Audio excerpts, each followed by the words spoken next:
সুপ্রভাত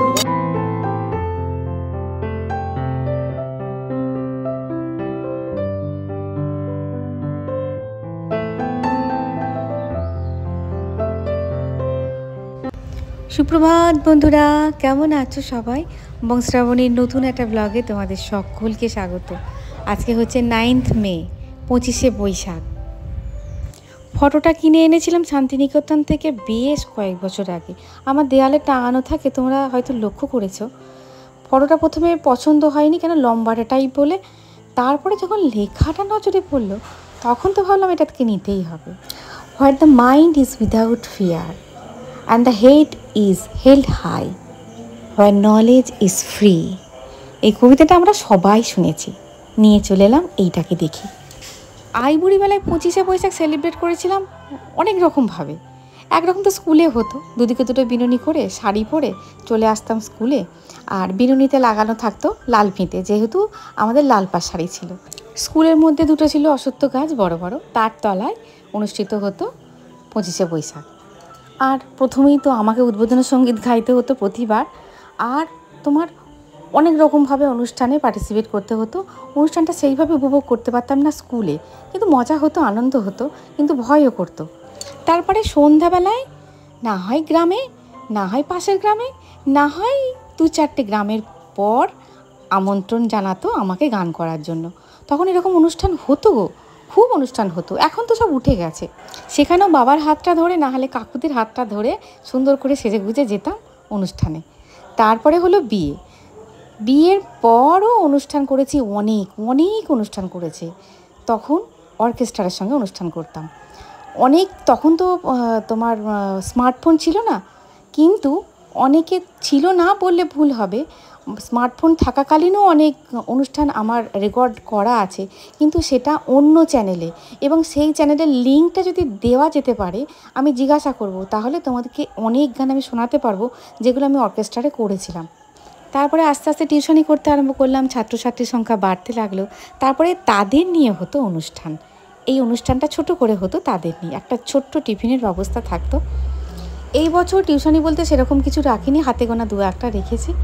আর এই বছর সত্যি কথা বলতে মন মানসিকতা একদমই ভালো নেই। তবু আমরা গর্বিত এই মানুষটাকে নিয়ে, যে তুমি আমাদের দেশের মানুষ ছিলে, আমরা গর্বিত তোমাকে নিয়ে। বিশ্বকবি বলতে এক ডাকে সারা বিশ্ব তোমাকে চেনে।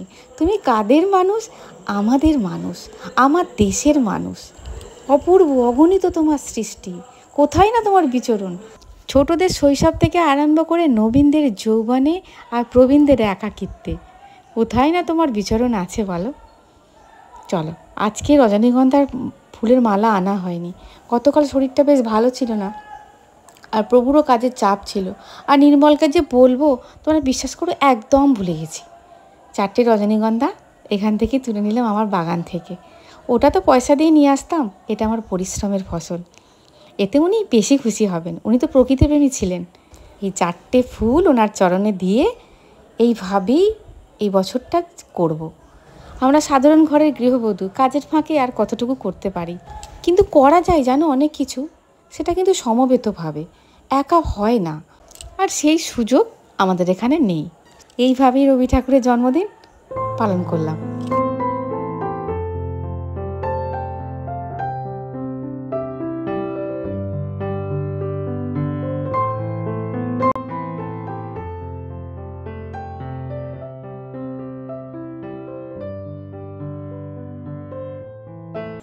অনেকবার ভেবেছিলাম আজকের দিনে তোমাদের একটা গান শোনাবো, এবং প্রতি বছর সেটা শোনায়ও। আর আজকে কি হয়েছে জানো তো, যখনই ভাবছি এই গানটা করব, তখনই ভাবছি না, এই গানটা ঠিক এখন ভালো লাগবে না। আবার ভাবছি না, ওই গানটা করব। তারপরেও ভাবছি যে না, ওই গানটা ভালো লাগবে না। একটা গানই যেন মাথার মধ্যে ঘুরে ঘুরে বেড়াচ্ছে, আর অন্য গান করতে গেলে যেন গলাটা মনে হচ্ছে যেন চেপে ধরছে কেউ। বুঝে আসছে কেন হচ্ছিল আমি জানি না। অন্যদিন তো দেখেছো ভিডিও করার সময় আমি সাবলীলভাবেই গান করি, যেমন মনে হয় যেমন পারি। আর তোমার যেমনভাবেই হোক, তোমাদেরকে একটু একটু গান শেয়ার করি, তাতে আমারও ভালো লাগে আর তোমাদেরও অনেকের ভালো লাগে। কিন্তু আজকে অন্য গান করতে ইচ্ছাই করছিল না, একটাই গান মাথায় আসছে। ধর্ম জপে শঙ্খ রবে করিবে আহ্বান, নীরব হয়ে নম্র হয়ে পণ করিও প্রাণ, মুক্ত কর ভয়, দুরূহ কাজে নিজের দিও কঠিন পরিচয়। সংকোচের বিহ্বলতা নিজেরই অপমান, সংকটের কল্পনাতে হইও না ম্রিয়মান। আজকে রবি ঠাকুরকে কি বললাম বলো তো? তুমি তো একজন পবিত্র মানুষ ছিলে, আর এখন তুমি একজন পবিত্র আত্মা। তাই তোমার কথা ঈশ্বর ঠিক শুনবেন। তুমি আমাদের হয়ে বলো না যে সেনারা যুদ্ধ করতে গেছে দেশের সম্মান রক্ষা করতে, তারা যেন জয়ের মালা পরে ঠিকঠাকভাবে বাড়িতে ফিরে আসে। মায়ের কোলে ছেলে যেন ফিরে আসে, আর স্ত্রীর কাছে স্বামী যেন ফিরে আসে, প্রিয়জনের কাছে যেন সবাই ফিরে আসে। আজকের ভিডিওটা ভয়েস ওভারে দিতে হচ্ছে, কেননা এত আওয়াজ হচ্ছে, আমাদের পাশে কিসের কাজ হচ্ছে জানি না, এত মেশিনের আওয়াজ হচ্ছে যে আমি তোমাদের সঙ্গে সাবলীলভাবে কথাই বলতে পারছি না। আর না, ভিডিওটা করে নিই, তারপরে ভয়েস ওভার দিয়ে দেবো। আর দুধটা ছিল, গতকালের দুধ একটুখানি ছিল, আর কুচুম দুধটা খেয়ে নিয়েছে, যেটুকু খাবার খেয়ে নিয়েছে, আবার একসঙ্গে করে রেখে দিলাম। এইভাবে দুধ যেন তো জমে যাচ্ছে। আর এদিকে ডালটাকে করে রেখে দিয়েছি, ডালটাকে সাঁতলাবো। আর এই উচ্ছেগুলো আমার খেতে খুব ভালো লাগে, যেন ভিতরে লাল লাল হয়ে যাবে আর ওপরটা সবুজ। তেলও কম লাগে এতে, ভীষণ তেল কম লাগে, আর খেতেও বেশ ভালো লাগে। আলু পটল দিয়ে যা হোক একটা কিছু করবো, আর উচ্ছে ভাজা করবো, চলো করেও নিয়েছি। আর আমি রান্নাটা শেয়ার করতে পারলাম না। আলু পটলের একটুখানি দম মতনই করলাম, চন্দ্রমুখী আলু দিয়ে একটুখানি হালকা পাতলা, মানে রসা রসা কষা কষা মতন করলাম, একদম জিরে বাটা, আদা বাটা আর তোমার লঙ্কা চিড়ে দিয়ে। খুব একদম তেল মশলা একদম দিইনি, এত প্রচণ্ড গরম পড়েছে, আর তেল মশলা খেতে ভালো লাগছে না। আর কুচুম গেছিলো মায়ের ওখানে পড়তে, আর মা একটা মাছ কিনেছিল, তাই 4 পিস মাছ কুচুমের হাত দিয়ে মা পাঠিয়ে দিয়েছিল। আর আমি তাহলে এটাকে একটুখানি ঝাল টাল করে নিই, এটাকে আর রাখবো না। টাটকা মাছ, মা ফোন করছে যে টাটকা মাছ পাঠিয়েছি ছেলেটার হাত দিয়ে, তবে বুঝতে পারছি না চালানি কিনা। মাকে তো সবাই বলে, না না মাসিমা চালানি নয়, চালানি বলছি তোমার ভেরির নয়, এটা লোকাল মাছ, ভেরির নয়, ভেরির নয়। মা বলে আমি বুঝতেও পারি না। মা বেশিরভাগই ভেরির মাছ কিনে বসে থাকে। কি করবে বলো, ভেরির মাছ সচরাচর বোঝা যায় না, খুব একটা বোঝা যায় না। তবে হ্যাঁ, তোমার লোকাল মাছের গায়ের কালারটা একটু অন্যরকম হয়, তোমাদের একদিন দেখাবো। দুটো পাশাপাশি না দেখালে তোমরা ঠিক বুঝতে পারবে না কোনটা ভেরির আর কোনটা লোকাল। অনেকে বলেছিল যে ভেরির মাছ বুঝবো কী করে। এই দেখো উচ্ছে ভাজা হয়ে গেছে, আলু পটলের তরকারি হয়ে গেছে, ডাল হয়ে গেছে। ডাল না হলে আমাদের বাড়িতে হয় না। এই আলু পটলের যেটুকুনি ঝোল ঝোল করবো সেই দিয়ে খাবে, হবে না। আর এদিকে 4 পিস মাছের ঝাল করেছি, এটা করে সর্ষে লঙ্কা বাটা দিয়ে করেছি, সর্ষে লঙ্কা পোস্ত বাটা দিয়ে বেশ ভালো করে করেছি। শুভ বিকেল বন্ধুরা।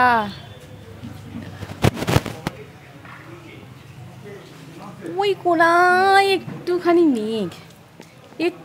মেঘ আছে, ওই কোনাটাতে একটা পাতা নড়ছে না, দেখেছো? নিস্তব্ধ হয়ে আছে গাছের পাতা। চলো যাই, আর ছাদে হাওয়া নেই। কি খাবে তুমি? হাওয়া খেতে আসবে? কি খাবে বলো? লাইট জ্বালিয়ে দিই, সন্ধ্যে দেওয়ার আগে ছাদের লাইট জ্বালিয়ে দিই। এই উপরের ঘরে, উপরে এখানে লাইট জ্বালিয়ে দিই। আর এক বিছনা চাদরটা কেচেছিলাম, আজকে হাতে কেচে দিয়েছি ভালো করে, গরম জলে ভিজিয়ে। এটাকে আর মেশিনে ঢোকাই দিই, একটুখানি গরম জলে দেখবে ভিজিয়ে রেখে দিলে, তারপরে ধপ করে দিয়ে দিলে কোথায় লাগে মেশিন, তো মানে হাতে ভালো ছাড়ে। শুভ সন্ধ্যা বন্ধুরা, চা খাওয়া হয়ে গেছে। আর কি গরম করছে, কি রান্না করব ভেবে পাচ্ছি না। ওই চিমড়ে মারা দুটো গাজর ছিল, একটা ক্যাপসিকাম ছিল, ওটাকে কুচিয়ে নিলাম। আর কুচুমের স্টিউ করার জন্য একটুখানি চিকেন ছিল, ওইটাকে একটুখানি আলু দিয়ে মাখা ঝোল করে নিলাম। কি করব ভেবে পাচ্ছি না। তোমরা হয়তো ভাববে এইরকম দেশের পরিস্থিতি আর তুমি ফ্রাইড রাইস আর চিকেন কষা খাচ্ছ। না গো, এইগুলো কি বলো তো, ওই চিকেনের জায়গাটাও একটুখানি খালি করতে হতো, আর তোমার চালের জায়গাটাও খালি করতে হতো। ওই বাসমতি চাল রেখে দিয়েছিলাম, ওইটাতে একটুখানি মুরগি রাখবো, ওই জন্য ওই চালের জায়গাটা খালি করব, আর অন্য কিছুতে চালটা রাখবো। আর যেটুকু চাল ছিল আমি করে নিই, নাহলে চালের জায়গাটা ফাঁকা হবে না। ওই করে নিলাম, আর যেটুকু সবজিপাতি ছিল সেইটুকু নেড়ে ছেড়ে একটুখানি ফ্রাইড রাইসের মতন করে নিলাম। আর একটুখানি চিকেন কষা করে নিচ্ছি। চিকেন অল্প আছে, আলুটা একটুখানি বেশি দিয়েছি। রান্নাঘর থেকে মনে হচ্ছে কখন পালাই, এত কষ্ট হচ্ছে।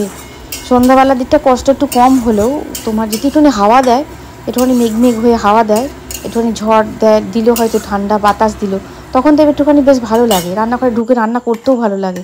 কিন্তু আজকে মানে কি বলবো, ঝড় জলের নামও নিশান নেই। কি করব বলো, করতেই হবে প্রতিদিনকার রান্না।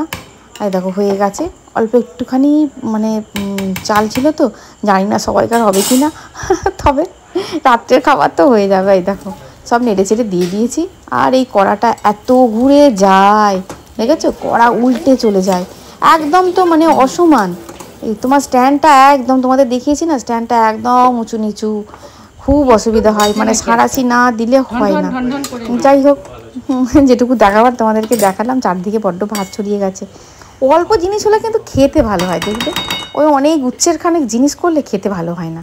অল্প জিনিস, আজকে আমি তো পরে বয়স দিচ্ছি, ফ্রায়েড রাইসটা আর চিকেনটা দুটোই ভালো হয়েছিল।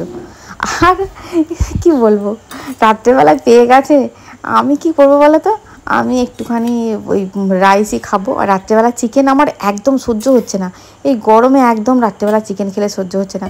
ফ্রাইড রাইস খাবো।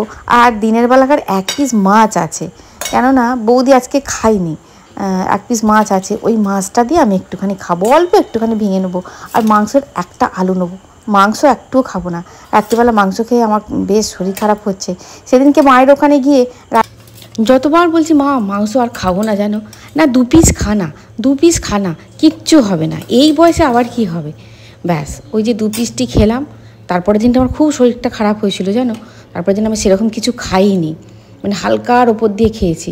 আর এত সুড়সুড়ি পিঁপড়ে হচ্ছে ধারণার বাইরে। আবার দেখছি ওই ভিনিগার আর তোমার ফিনাইল একসঙ্গে মুছলে, তোমার যেখানেই মোছো না কেন, দেখবে সুড়সুড়ি পিঁপড়েগুলো খুব একটা আনাগোনা করতে পারে না। কিন্তু ভিনিগারটা আমার একদম শেষের দিকে, ওই ছানা টানা কাটানোর জন্য একটুখানি রেখে দিয়েছি, ভিনিগারটা আনতে হবে। এদিকে দুধটা ঠান্ডা হতে থাক, অল্প একটুখানি, মানে খুব গরম আছে।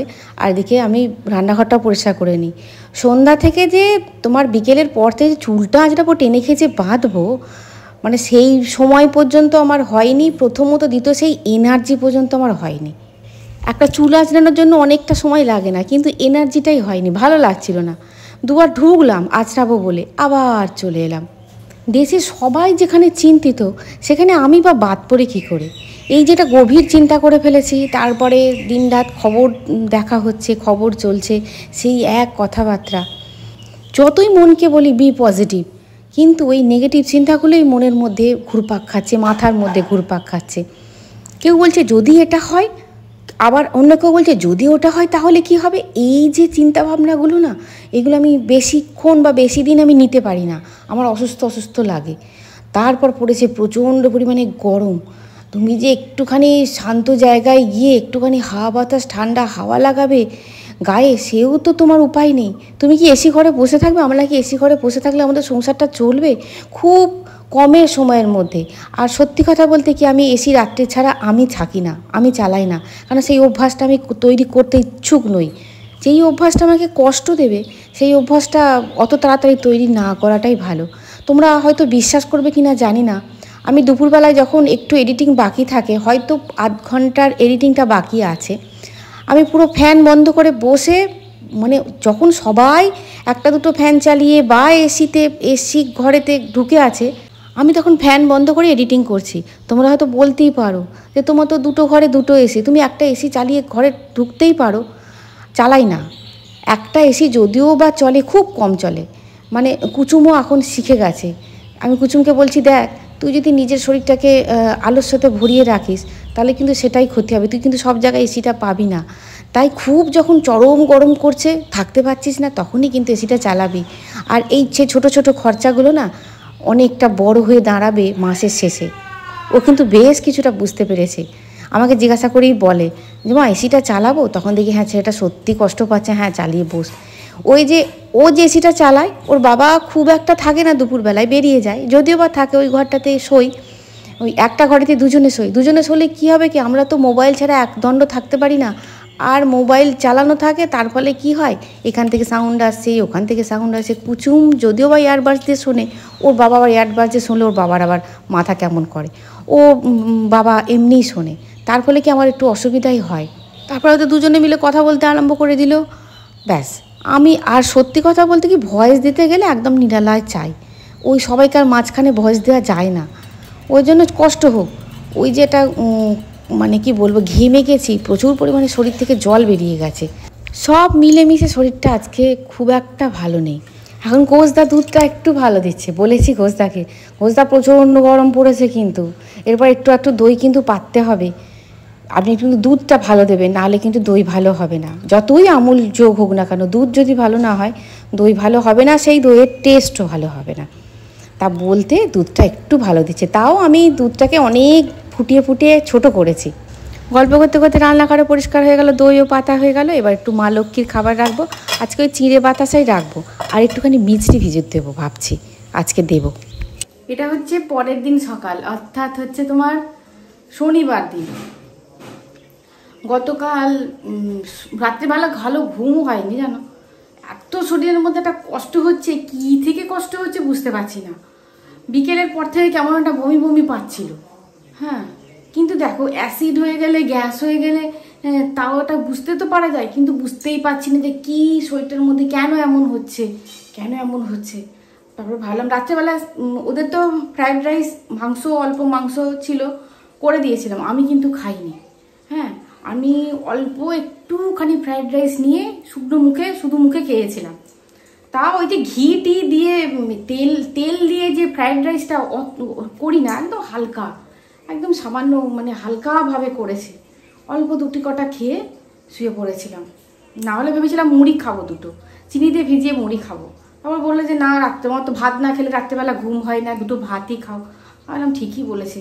হ্যাঁ, ওই 1 কাপ মতো নিয়ে অল্প করে নিয়ে খেয়ে শুয়ে পড়েছি। ভাবলাম এসিটা চালিয়ে ঘরে শুলে বোধহয় শরীরটা ঠিক হয়ে যাবে। ওমা, শরীরের মধ্যে অস্বস্তি বাড়ছে, কেমন একটা অস্বস্তি বলতে কেমন একটা ঘাটা ঘোলাচ্ছে, গরম থেকে না গ্যাস থেকে কিচ্ছু বুঝতে পারিনি। ভোরের দিকে ঘুমিয়ে গেছি, খুব ঘুমিয়ে গেছি।